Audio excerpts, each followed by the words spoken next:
नमस्कार और मेरी इस YouTube चैनल में आपका स्वागत है। आज के वीडियो में मैं आपके लिए एक ऐसा यंत्र उपाय लाया हूँ। यंत्र यानी ये एक ही बार आपको करना है। बार बार जाप करने की जो मंत्र साधना रहती है या तांत्रिक कोई साधना रहती है या शाबर मंत्र रहते हैं, उनमें तो आपको जाप करना पड़ता है, अमुक घंटे जाप करना पड़ता है, अमुक माला जाप करने पड़ते हैं। पर इसके ऐसा नहीं है। यंत्र एक बार पूरी विधि जो मैं बताऊंगा वैसे किया तो ये वो एक बार हो गया आपके। फिर भी इसकी कुछ विधियां है जो आपको पालन करनी है हर रोज़, वो भी मैं बताऊंगा आपको। तो ये पूरा वीडियो देखिए। आपको ये बहुत ही चमत्कारी यंत्र उपाय है।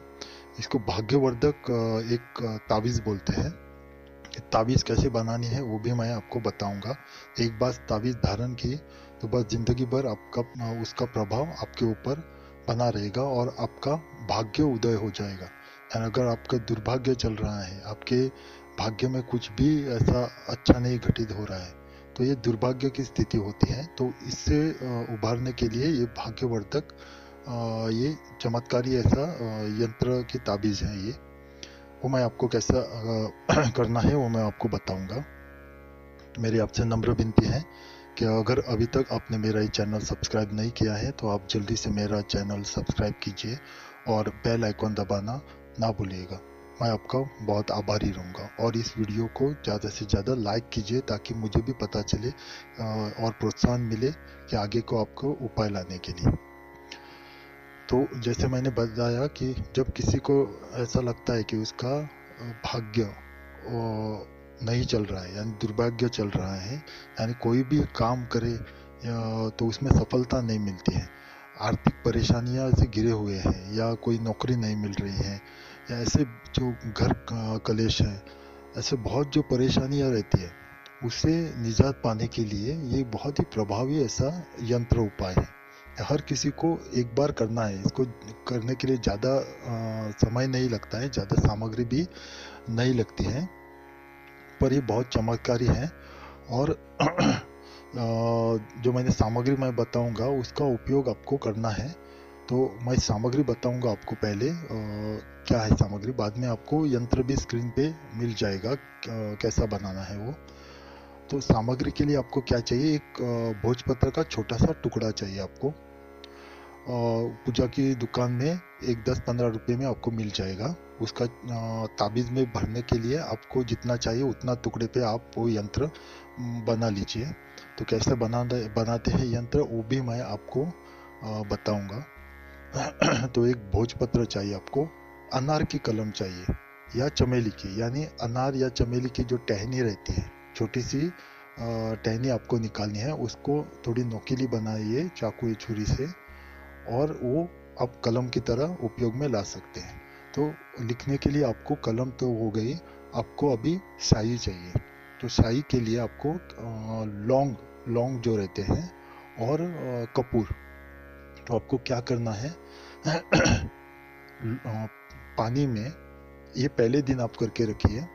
जब आप बनाओगे जो शुभ मुहूर्त में आपको ये बनाना है, कोई भी दिन में आप बनाए तो चलेगा, पर शुभ मुहूर्त में बनाइए। अगर आपको ब्रह्म मुहूर्त में उठने को कोई परेशानी नहीं है तो आप ब्रह्म मुहूर्त में ये बनाइए, बहुत ही प्रभावी होगा, ये लाभकारी होगा ये। तो आपको क्या करना है, उसके पहले दिन को आपको एक कटोरी में थोड़ा पानी लेना है, उसमें 4-5 लौंग डालना है आपको उसमें। और जो ये है कपूर है, तो कपूर आपको भिगो के रखने हैं पानी में, और लौंग भी आपको भिगो के रख देने हैं। तो उसके बाद लौंग का जो रंग है वो पानी में छूट जाएगा और कपूर भी थोड़ा पिघल जाएगा। आपको कपूर के टुकड़े करने हैं, थोड़ा पाउडर जैसा मसलना है और पानी में डालना है। तो उस पानी को भी वो कपूर का सुगंध आ जाएगा और लौंग का भी रंग आ जाएगा। तो ज़्यादा पानी मत लीजिए क्योंकि बहुत पतला हो जाएगा, थोड़ा सा पानी लीजिए। तो दूसरे दिन आप जब देखोगे तो ये आपकी शाही जो है वो बन के तैयार हो जाएगी। आपको धूप दीप चाहिए, यथाशक्ति पूजा करने के लिए जो सामग्री चाहिए वो आपको चाहिए रहेगी।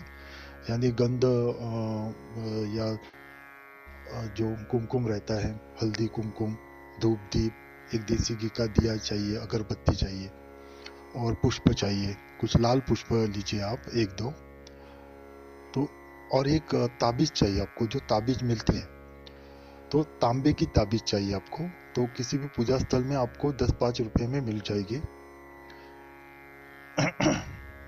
तो आपको क्या करना है, किसी भी दिन शुभ मुहूर्त में आप उठिए। अगर ब्रह्म मुहूर्त में करते हैं तो प्रातः विधि समाप्त करने के बाद नहा धो के आप प्रथम गणेश जी की पूजा कीजिए। बाद में घर मंदिर की पूजा करने के बाद सामने बाजोट रखिए। अब ये मैं ब्रह्म मुहूर्त की बात कर रहा हूँ।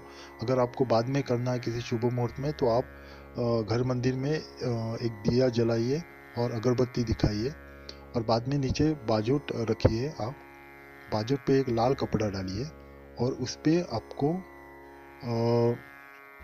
भोजपत्र जो है वो रखना है। बाद में शाही से, जो हमने शाही पहले दिन में बनाई थी लौंग और कपूर की, उसमें आपको अनार या चमेली की कलम जो हमने बनाई थी चाकू से नोकली जैसे बना के, तो उसमें डुबा के आपको, जो मैंने स्क्रीन पे दिया हुआ है, वो आपको यंत्र बनाना है। जैसा दिया है वैसा ही बनाना है आपको यंत्र। तो अगर शाही थोड़ी पतली हो गया और दिखाई नहीं दी तो भी चलेगा, क्योंकि उस पर अंकित हो गया है आपका, लिखा आपने लिखा तो अंकित हो जाता है। तो ज़्यादा जैसे हम अष्टगंध या कुमकुम की शाही से लिखते हैं वैसे उभर के वो दिखता है रंग, तो ऐसे इसमें नहीं दिखेगा आपको, फिर भी चलेगा, पर आपको लिखना है पूरा। तो वैसा आपको इतने खाने बना के उसमें जो जो शब्द है वो आपको उसमें लिखना है। तो लिखने के बाद आप क्या कीजिए, थोड़ा सूखने के लिए रखिए। बाद में सूखने के बाद तुरंत सूख जाएगा 1-2 मिनट में। बाद में आपको उस पर थोड़ा सा हल्दी कुमकुम लगाना है, धूप दीप दिखाना है, देसी घी का दिया दिखाइए और अगरबत्ती दिखाइए, पुष्प डालिए। या यथाशक्ति ये पूजा हो गई। पूजा हो जाने के बाद आपको इसको उठा के मोड़ देना है और ताबीज में भरना है। इसलिए मैं बता रहा हूँ कि इतना छोटा टुकड़ा लीजिए भोजपत्र का कि जिसमें आपको लिखना भी आ जाए और वो मोड़ने के बाद ताबीज में भी समा जाए। तो ताबीज में समा जाने के बाद आप ताबीज को बंद कीजिए और एक लाल धागे में, लाल सूती धागे में उसको धारण कीजिए। तो ये जो इसको धारण करने के लिए आपको गले में धारण नहीं करना है, दाहिने हाथ में धारण करना है आपको। आप कलाई में बांध सकते हैं या भुजा में बांध सकते हैं आप इसको।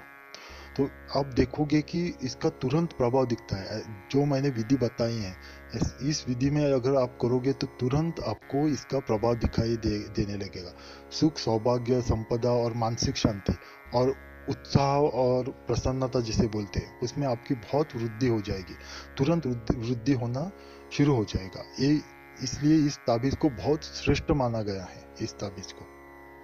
तो जो यंत्र शास्त्र है, यंत्र के जो शास्त्र है, उसमें इसको बहुत ही श्रेष्ठ माना गया है, श्रेष्ठतम उसका स्तर है।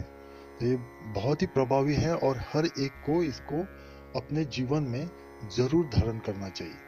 तो आप इसको धारण कीजिए और इसका लाभ उठाइए, इसका चमत्कार देखिए। आपकी जिंदगी में आपका भाग्योदय तुरंत हो जाएगा। इसका दुर्भाग्य कभी भी आपके जीवन में नहीं आ जाएगा। फिर भी मैं आपको थोड़ी एक और चीज़ बताना चाहता हूँ कि जब भी आप किसी स्मशान में या किसी को अंतिम बार देखने जाते हैं मरने के बाद, तब आपको निकाल के रखना है, संभोग के वक्त निकाल के रखना है आपको ताबीज।